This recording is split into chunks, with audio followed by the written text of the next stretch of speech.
flying solo, as the kids say. I don't even know if the kids say it. I don't know if anybody says it, but I'm doing this by myself. Bobby's out for the day. And just a reminder / announcement, I'm going to be out this evening as well. So I do not believe that we're going to have anybody doing the live stream before the Slate locks later today. In addition to that, as far as updating sheets is concerned, at least from my end, I'm not going to be able to do anything past about 4 o'clock. So if you have a Sabre SIM package, you'll be able to access the projections there. But as far as what I can do myself today, I'm just not going to be around to do that. All right. So what I'm going to do is we're going to go through today's slate. And again, since I'm doing it myself, we're going to take a little bit of a different approach. We're going to look at the games. We're going to look at, you know, who I like and all this stuff. And then we're going to just get right into doing some sample lineup builds to show you guys how to do this. Let me share my screen with you. And as I do that, you know, the quick recap of yesterday's slate was that Nikola Jokic was ejected. So if you faded him, you were in really good shape to do well. And if you played him, you were in really good shape to do poorly. And that's unfortunately the last of it. I shouldn't say the last of it, but if you wanted to, you could run, you know, contest rewind or sim rewind or whatever, and see what your expected ROI was going into those, going into the slate. And that is somewhat useful. I'm just not that well versed in how to do that yet. We could try, but I want to bone up a little bit before I start passing on my own wisdom to that. I wouldn't even know where to start. This would be contest. I mean, it would have to be. I'll figure it out. One of these days, I'll figure out how to do that. As a matter of fact, that is going to be something I commit to. And as I mention it to you, that'll be my commitment. I'm going to figure out how to run these, how to run contest rewind or sim rewind in a reasonable way to see what our, to attempt to see what our expected ROI was yesterday. Just to give you guys, again, another use of these tools. All right, so that's a long-winded way of getting into this slate. I guess the first kind of cool thing to note is that the Indiana-Atlanta game, I can't confirm this, but as far as I can remember, this is the highest over-under I've ever seen in an NBA game. Now, again, it's not as if I just write them all down or whatever, but I'm sure you can look up in a database pretty quickly. But I don't recall there ever being anything over 250. I would like to think that back in the 80s, back when the Nuggets and the Spurs played, that they were higher, but maybe they don't even track back that long. But since I've been doing DFS, I can't imagine there'd be a total larger than this.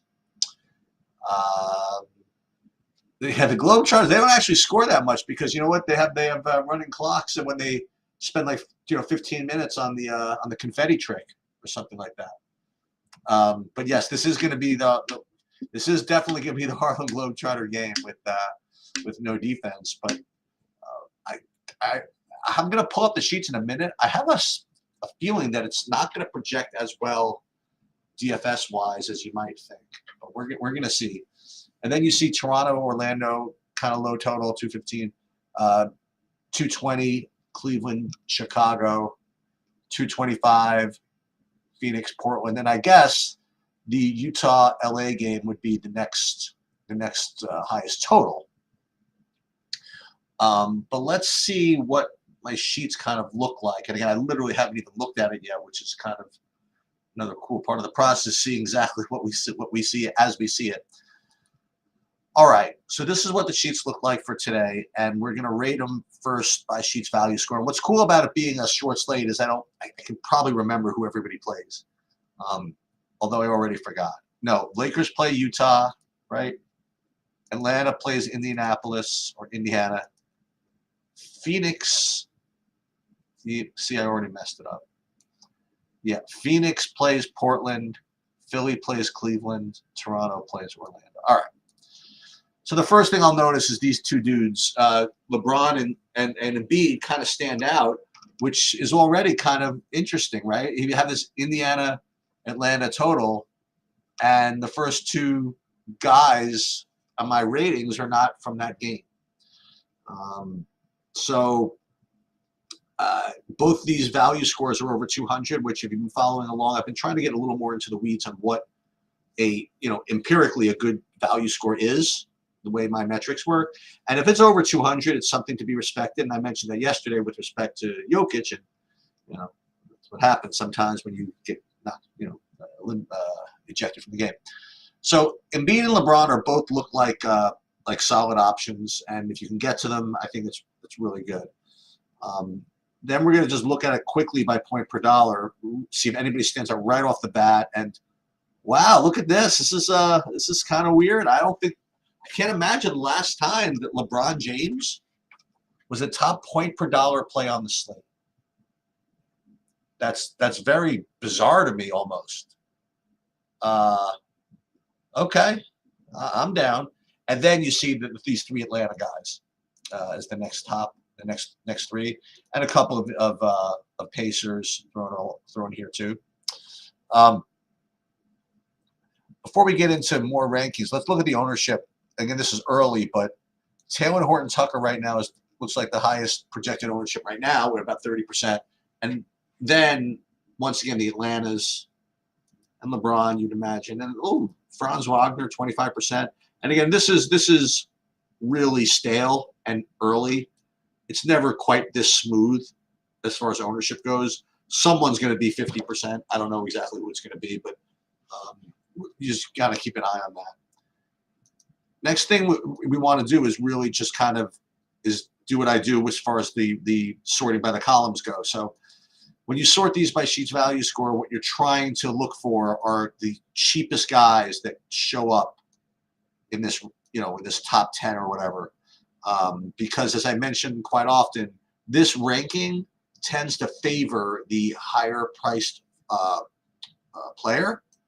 So if you could find someone that's not that high priced in here, it's probably important. So first guy that actually shows up is Lauri Markkanen. And the way I'm thinking about the slate is the first thing that I noticed, okay, Lauri Markkanen, he's on Utah. They're playing the Lakers. We've already known that LeBron is the top point per dollar play on the slate. So I'm already starting to think about whether I want to just start with LeBron and Lauri as a kind of a mini stack and just kind of work from there. It makes sense because it's a late game for openers, and not even for openers. For openers, they're good plays, and it's also a late game, which is good because you can always swap and things like that. And the more flexible that you are, the better. So I think that's probably a good place to start is something like LeBron and Lauri. Let's look at some others. DeJounte Murray, 8K. He's from that Indiana game. And then you have, again, we're looking for kind of the lowest price guys that are near the top here. Garland, Turner, Mobley. One thing that you're not seeing is that much Indiana, which is really interesting, considering it's a 200 million point total. But these guys look good. Garland, Turner, Mobley, Siakam, Capella. But definitely the best is going to be, well, not by that much, but Lowry's a really, really good play here. So now what we do is we re-rank these kind of by point per dollar.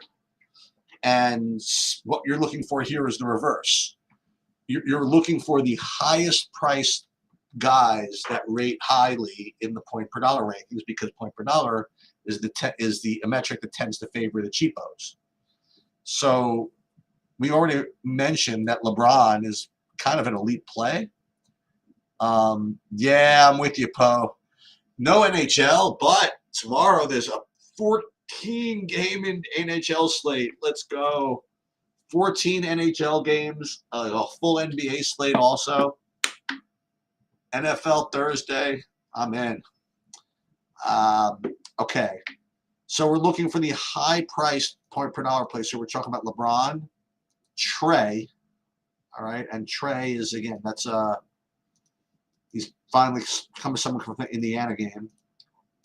And then I guess Embiid, right? The problem is going to be that if you want to play LeBron, then playing Embiid is going to be a sort of difficult. But let's see. And then you get Miles Turner again, Jared Allen, whatever. So it's weird, this 250-point total game. You think you'd want to kind of just blast that one, but you're not getting too much on the Indiana side. But the Atlanta side does look pretty decent. So I guess what I want to do is let's build a lineup. Smash the like button, you filthy animals. All right, fair enough. Fair good. Very good. Even more so, the like button. And again, this is part of what I forget to do sometimes when I'm trying to absorb content. It's a stupid thing, but you hit the notification thing is even more important than the like helps us, whatever, but for your own benefit, and I keep forgetting to do this, like if you subscribe and then you hit the notification thing, then you know when a new thing comes out. And that's, again, like something that I forget as someone that likes to absorb content, that, oh my God, I forgot that thing comes out at that time or whatever it is. So I've been better myself at like the places I like to hit the notification thing so that I just get notified. I don't always have to watch it, but at least I know when something goes up. Okay, so you want to just build something and see what this is? All right, let's just try it. I'm only going to play a couple tonight because I'm going to be out, so I'm not going to be able to do a lot of mass changes or anything like that. But I'm still going to play. It's only be a couple lineups, so this way, if I need to change it, I can do that. All right, so let's just start with this. I mean, let's just fire up. LeBron's questionable. Is this right? Calf contusion. All right, whatever. I presume he's going to play. So we'll put Markkanen and James over here. And then what else did we say? I totally forgot. So let's see if we could play Trey also. All right, or Embiid. It's going to be hard to play Embiid with the lack of value there is so far, but let's just take a look. Let's see what we would have to accomplish to play Embiid. Now we're at 4,100 a man, and I don't remember anybody that looked good at all. I mean, like nothing. Like Jalen Smith all the way down here. So this is just not going to work. Can you even play Trey with this? Now you're at 4,500 a man, and I'll tell you, it is a little difficult. I mean, you can do it, but you got the really popular Taylor Horton Tucker. Taylor Horton Tucker, by the way, going back to LA, little revenge there or whatever. Yeah, this is a very, very tough slate as is, because even if I want to just play LeBron with James and Young, it's kind of hard. But I'm still stubborn. I think I still want to do this. I still want to play these two. So what we can do is then just 5,200, I mean, that we can do without being too much of a pain in the neck. Like Capella, play that at center. And then we're looking for cheap guys up here. Jared Allen, the stupid center again. Bruce Brown. Bruce Brown is what? Can you play him at guard? Yeah, you could play. It's funny. I think you could play Bruce Brown at point guard, or just at point guard or small forward. All right, let's put him at point guard for now. And what else at 5,100 can you even play here? This is no bargain here, but okay, Moritz Wagner, these types of guys. We can play Taylor Horton Tucker. We'll get there in a second. Let's put him in. We'll put in this stack here because he's short. He's shooting guard eligible. And now at 5,300, what other dudes do we have? Play D'Angelo Russell, but there's Capello, Jalen Johnson, Bruce Brown. What positions do we have? Guard, forward, utility. So you could really play anything you want here. But I do think it's a good idea to stack this. You play two guys from Utah, play LeBron, You have a couple of guys from this Indiana game which you want to get exposure to, and the rest you could kind of figure out, right? I mean, we'll fill it out just for the sake of it, but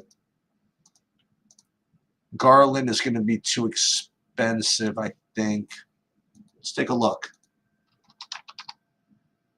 If we do that, then we're again at 4,100 a man, which is tough. And this is exactly what I do, by the way. Like, and you see me do it at the end of the day, also, right? So we'll play Moritz Wagner.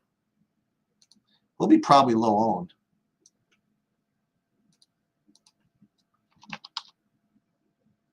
Play Moritz Wagner. Can't play Talberton. So now we have a guard and a utility. We're just doing this by point per dollar right now. Bruce Brown we already did. Garland's too expensive. DeJounte Murray's too expensive. Taylor Horton-Tucker we did already, right? Halliburton's too expensive. Keontae George. All right, that's probably the next best one. He's also from Utah. So now we're really blasting this game.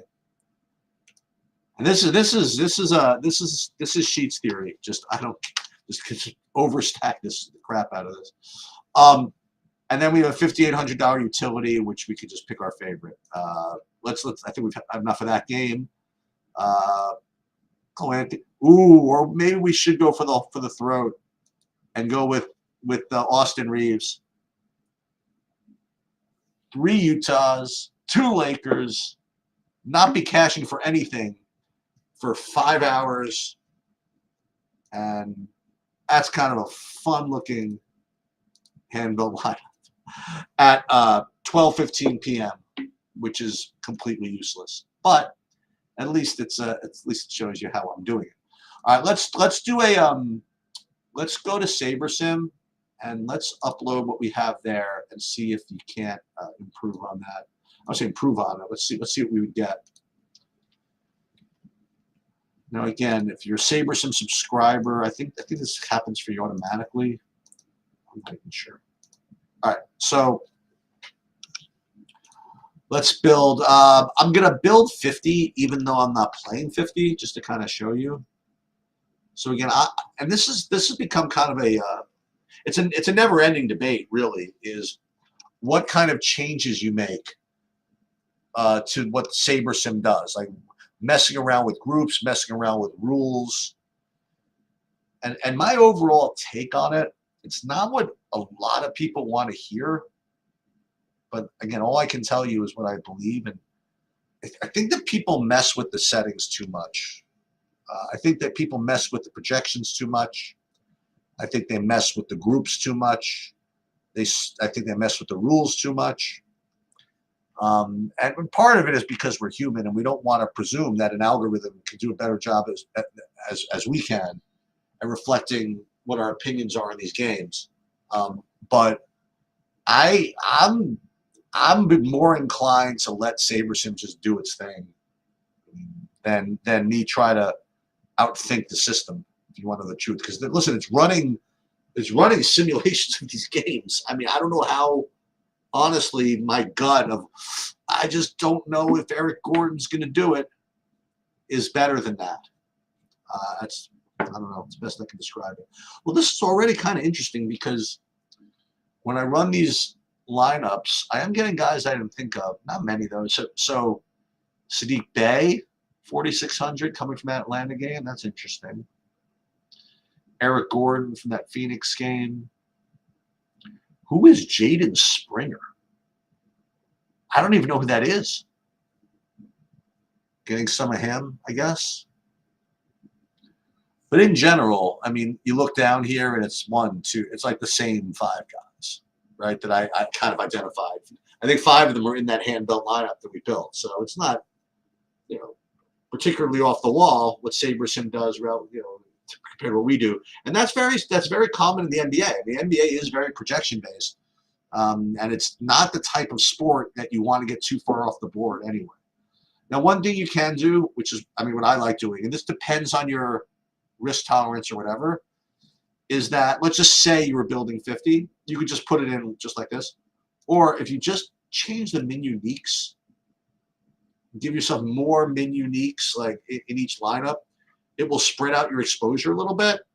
And you're no longer getting the top 50 ranked lineups, but you are gaining some reduction of variance,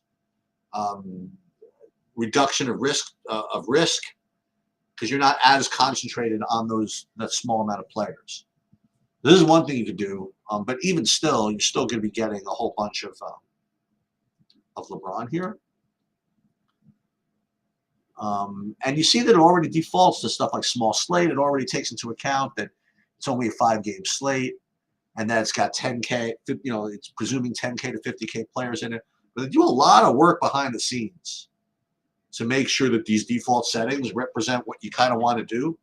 So I really wouldn't mess around with it too much. You also don't have to do what I call dupe medication here. Like I'm going to presume that, in a 5-game slate, you're not worried about duping lineups per se. So when we get to the Thanksgiving slate in the NFL tomorrow, I'm going to have to make sure that, especially in a 3-game slate, that you're not duping anything. You're in the NBA. This looks pretty easy. So just to show you guys what I'm going to do here. I mean, for now, I'm going to upload these to my contests. I'm not going to run this. Actually, I will. I will do the contest. So let's save all these to my contest right now. We're going to download the template from DraftKings.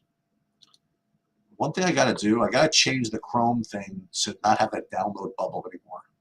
There used to be a Chrome flag that you could use to disable that, but that got disabled itself. So I want to just put these for now in these other 3 contests because I like the lineup we made and the one that we had. So let's just put these in here for now. And then again, just, not all kinds of field. Yes, I do want to download. And then I want to put these in my lineups. And then again, I'm just going to show you again how to run the contest settings. And I got really, really sharp and good at it with respect to how quickly I can do these things.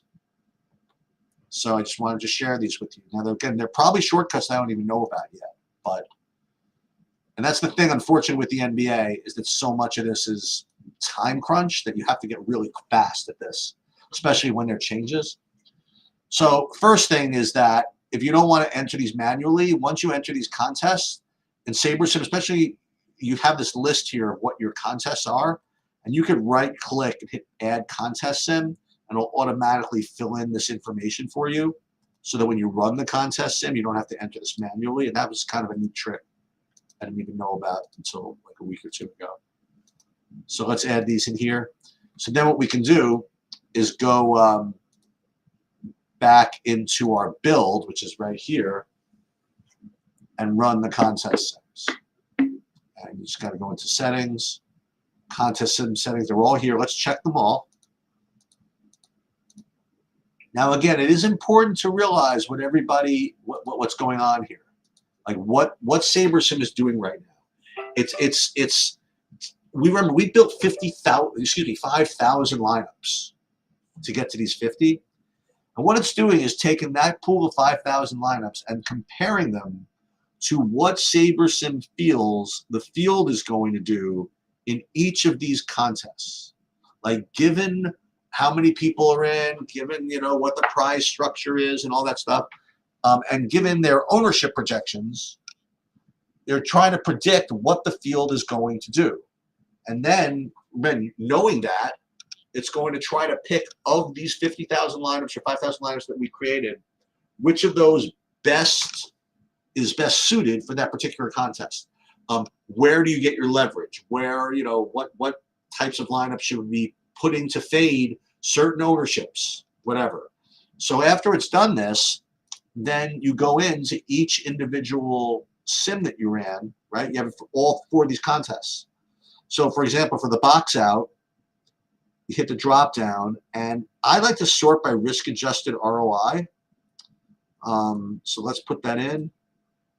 and it's going to list the top 50 that I would put into the box out specifically. So this is, this is a way to get a little bit more accurate. Like it goes into the weeds a little bit more. It accesses a little more information. I mean, I will tell you though, I mean, quite honestly, that all the contest sims, this whole new methodology is very new. I mean, I'll say that I don't want to say that using sims is new, but as applied to NBA DFS, this is new, and there are a lot of presumptions and assumptions that you're going to have to accept if you want to play this way. One of them, the most important being that SaberSim, or whichever sim model you uses, is creating a field of lineups that actually represents what the people are going to play. It's predicting what it thinks the people are going to play based on, all this data, but you just really don't know, okay? And you also don't really know how good they are yet, at predicting this stuff.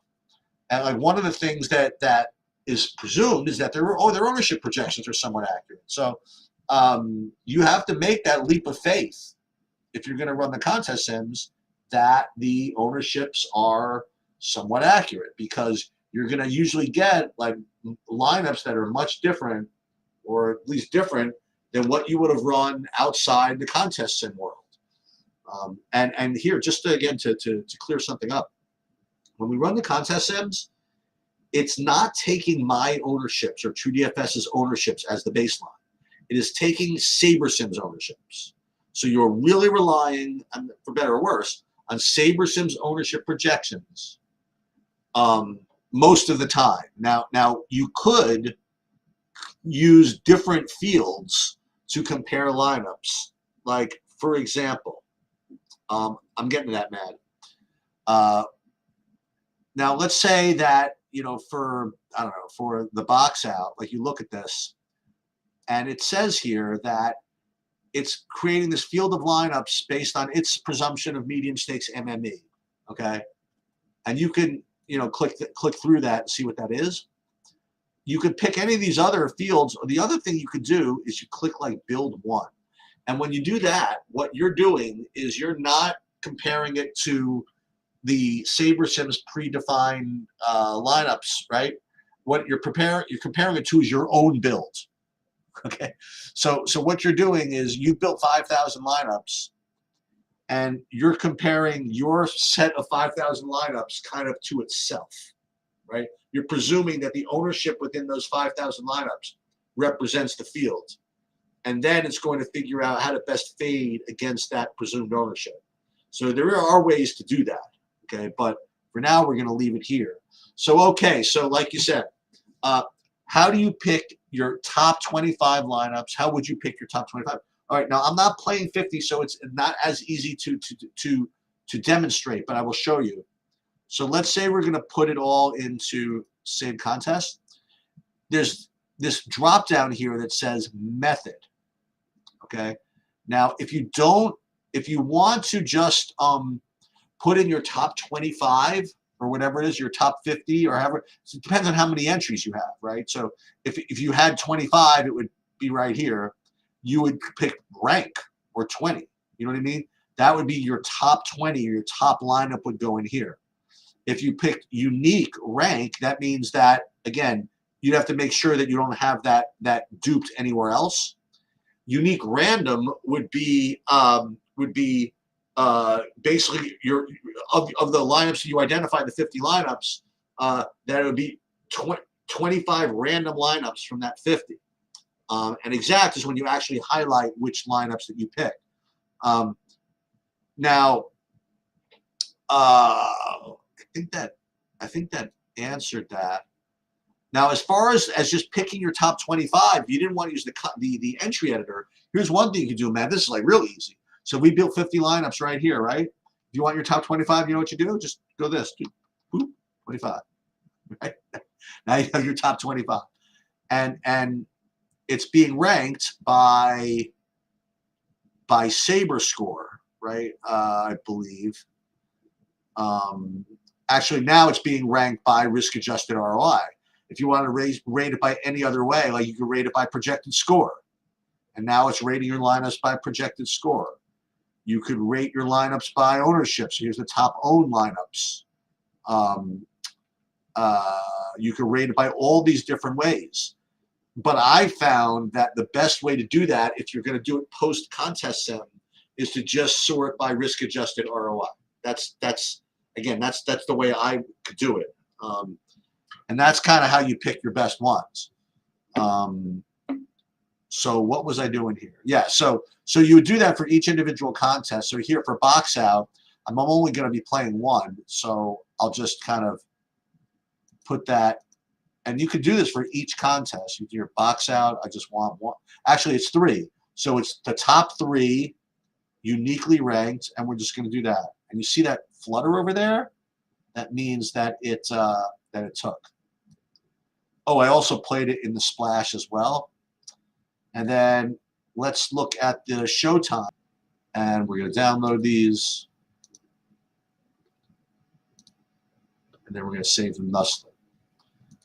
So as far as speed goes, you could run a whole new build and upload these things within. I mean, I'm not as fast as some people, but you could do it in 5 minutes.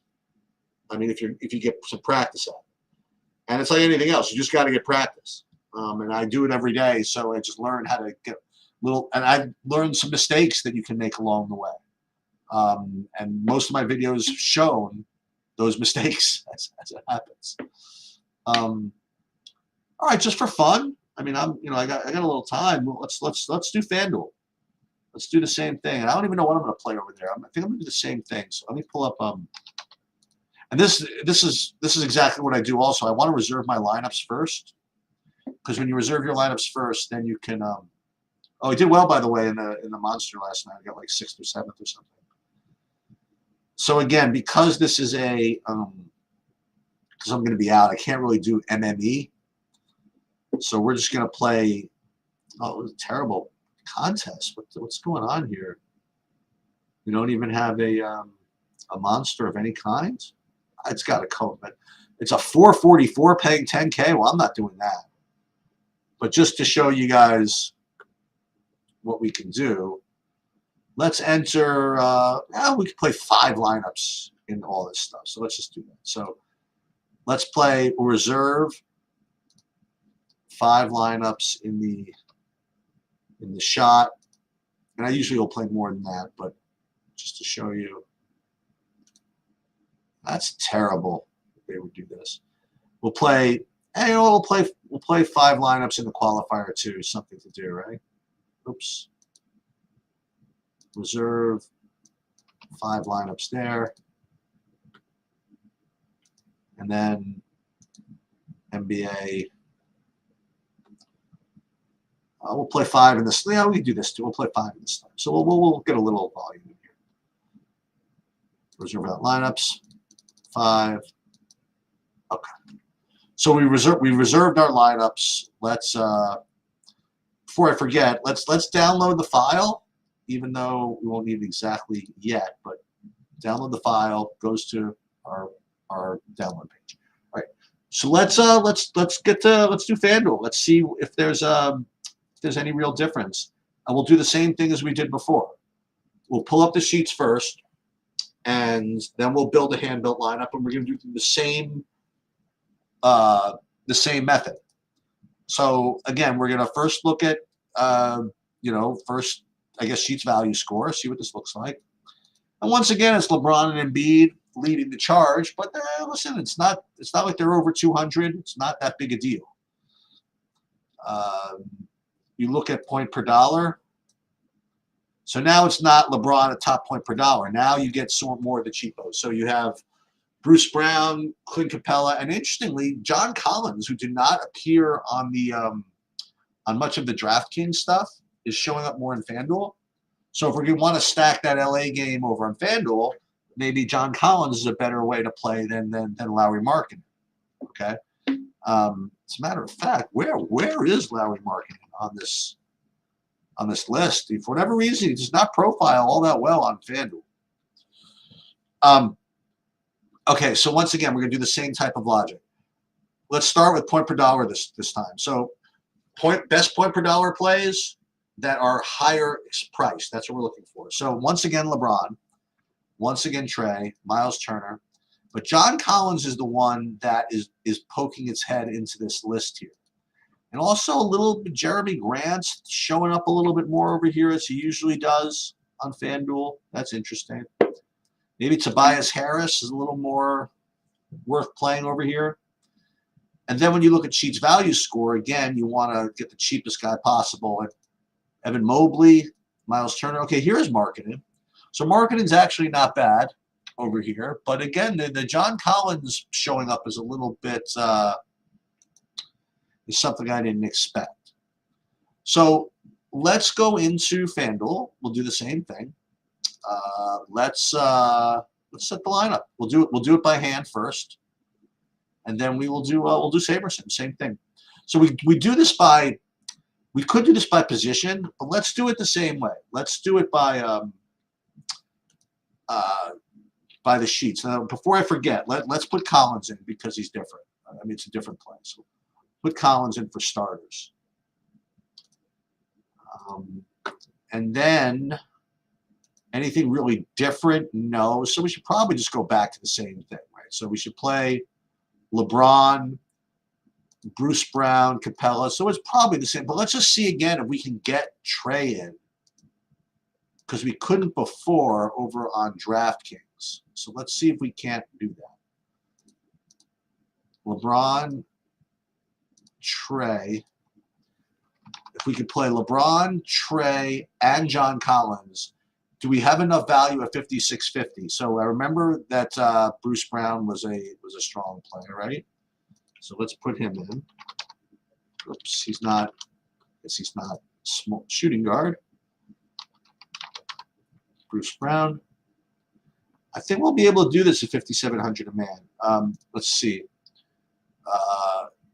Capella, Keontae George. These are very similar plays, if you want to know the truth. Keontae George is what position? He can play either. We'll put him at shooting guard for now. And what did I say? Capella?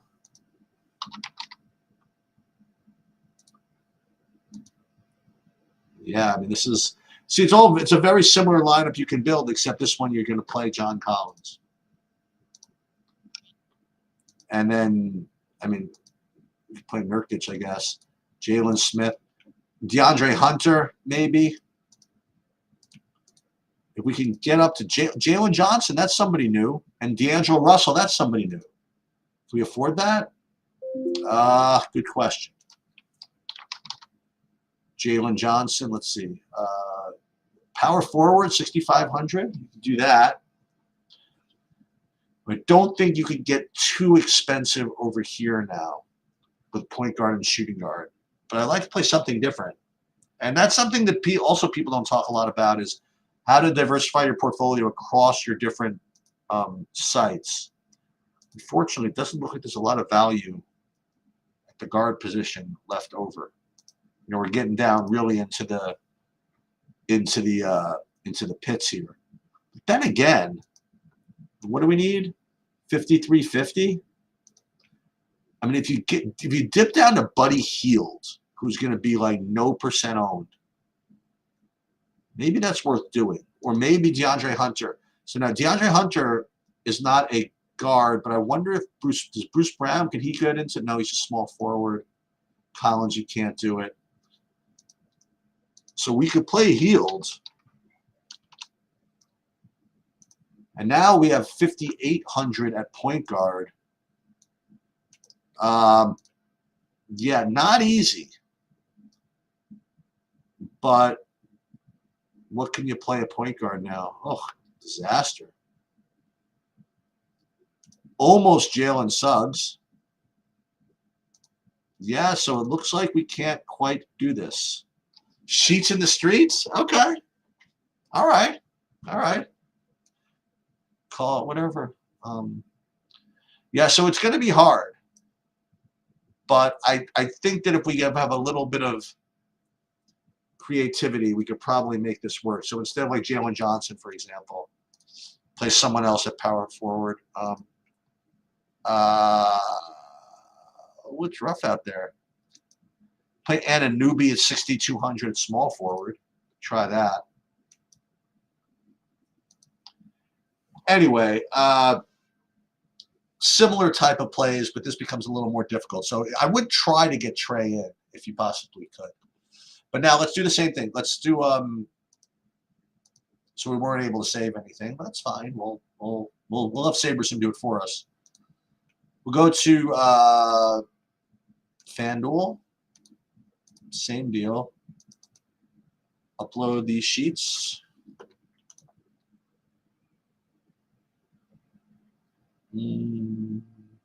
Upload.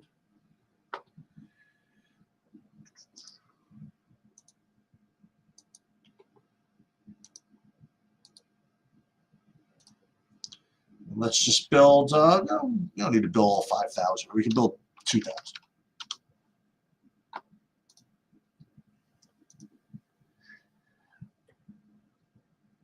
And then we're just going to do the same thing. I wonder what we get here. I wonder if somehow they can get me a Trey LeBron lineup, and if so, what it takes to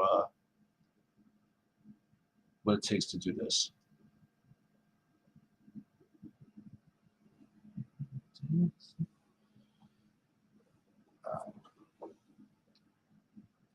There it is, Trey and LeBron. They did it. They're better than me. I was so close, right? Almost everybody in here, except this was the one I didn't find, the Nicholas Batum. Like all the other guys I kind of alluded to, so just the Nicholas Batum. So let's first put those into the contest file. We'll put these in there for now. And then what I want to do is, again, same thing. Add contest sim for the shot. Add contest sim for the slam. Add contest sim for the qualifier. And now confirm that they're all in there.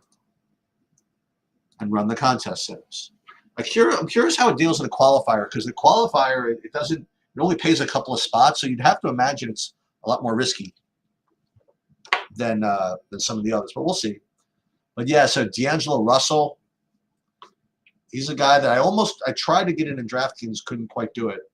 I guess, yeah, this Nicholas Batum play was the one I didn't think of. All right, so let's do. Let's look at which one first. Let's look at the shot. This is the lottery.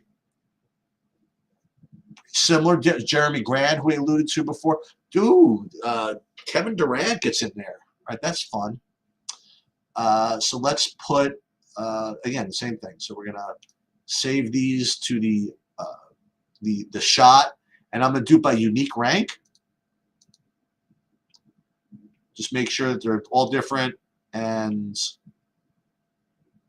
we'll rank them just by how they're ranked here. Then we'll do the slam, same deal.